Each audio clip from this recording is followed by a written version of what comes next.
कृषि बागवानी क्षेत्र वर्तमान डबल इंजन की भाजपा सरकार के उदासीनता के चलते हाशिए पर है, जिसका खामियाजा प्रदेश के किसानों बागवानों को भुगतना पड़ रहा है।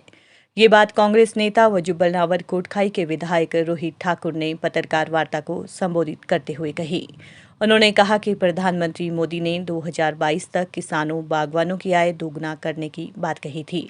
इसके विपरीत बागवानी में लागत मूल्य दोगुनी और आय आधे से भी कम रह गई है और आज भी बागवानों को एक दशक पुराने दाम मिल रहे हैं।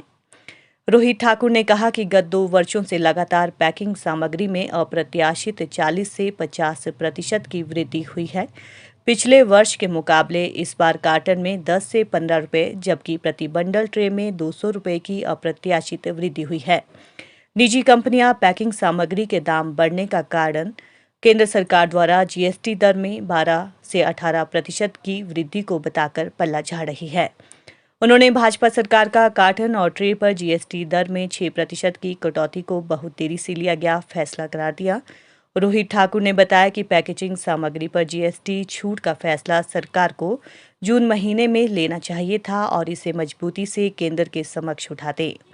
वर्तमान भाजपा सरकार ने फफूंदनाशक कीटनाशक दवाइयों की सब्सिडी बनकर डीबीटी योजना लागू की थी, जिसमें इसी तरह औपचारिकता निर्धारित की गई थी। सरकार के प्रचार के बावजूद भी ये योजना बुरी तरह से फेल हुई, क्योंकि लंबी औपचारिकता के कारण कोई भी बागवान गत 2 वर्षों में आगे नहीं आए।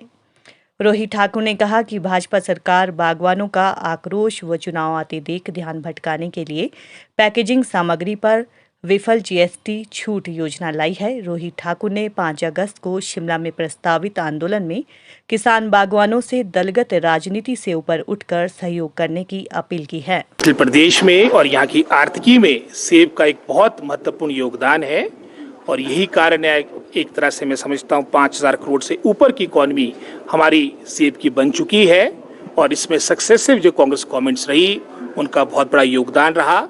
और अगर आप वर्तमान सरकार की बात करेंगे एक तरह से हमारे क्षेत्र को और विशेष रूप से इस उद्योग को वर्तमान सरकार ने लावारिस छोड़ा है।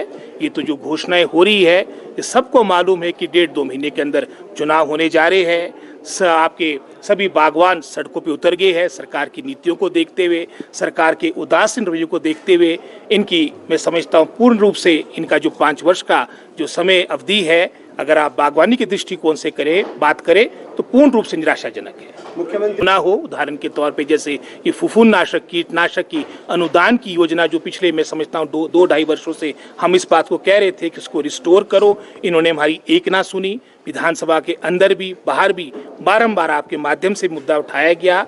मात्र कोई 6-8 करोड़ के आसपास का मैटर था, लेकिन सरकार ने मैं समझता हूँ एक तरह से सोच बना दी कि हमने सही राय तो सुननी नहीं। अब जब मात्र मैं समझता हूँ 1-1.5 महीना रह गया चुनाव को और स्प्रे शेड्यूल भी आपका खत्म हो चुका है, अब ये नोटिफिकेशन निकाल रहे हैं। आज मैं समझता हूँ कि जो ये कह रहे हैं कि कल को इम्प्लीमेंट होगा, इस पर भी मेरे को बहुत बड़ी शंका है। बिल्कुल संजीदगी से ले रहे हैं और ये जैसे हमारा जो किसान संयुक्त मंच है ये दलगत से ऊपर उठ के नॉन पॉलिटिकल मंच है और बिल्कुल हम किसान और बागवानों के साथ